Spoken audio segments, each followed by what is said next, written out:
کیا واقعی کسی کی مدد کرنا وہ سکون دیتا ہے جو دنیا کی کوئی چیز نہیں دے سکتی؟ کبھی کسی گرتے ہوئے کو تھام کر دیکھا؟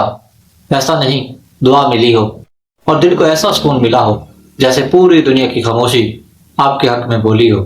السلام علیکم، میں ہوں رضوان علی اور آپ دیکھ رہے ہیں رضوان جانی آفیشل سے۔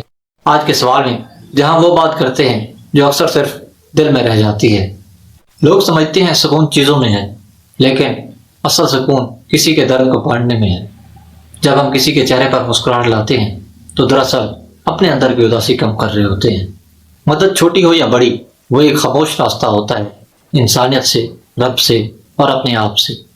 مدد کرنا صرف دوسروں کو اٹھانا نہیں، یہ خود کو بہتر بنانے کا ایک موقع ہوتا ہے۔ سوال یہ نہیں کہ ہم مدد کرتے ہیں یا نہیں، سوال یہ ہے کہ ہم وہ سکون محسوس کرنا چاہتے ہیں یا بس چیزیں جمع کرتے جانا۔ تو آج خود سے پوچھیں، میں کب کسی کی مدد کر کے خود کو پا سکوں گا؟ کمنٹس میں لکھیں کہ آپ نے کبھی کسی کی مدد کی اور دل کو سکون ملا۔ ویڈیو کو لائک کریں، اپنے پیاروں سے شیئر کریں، رضوان جانی آفیشل کو سبسکرائب ضرور کریں، کیونکہ آج کا سوال وہی سوال ہے جو آپ کی روح پوچھتی ہے۔ خدا نے دی اجازت تو کل پھر ملیں گے ایک نئے سوال کے ساتھ۔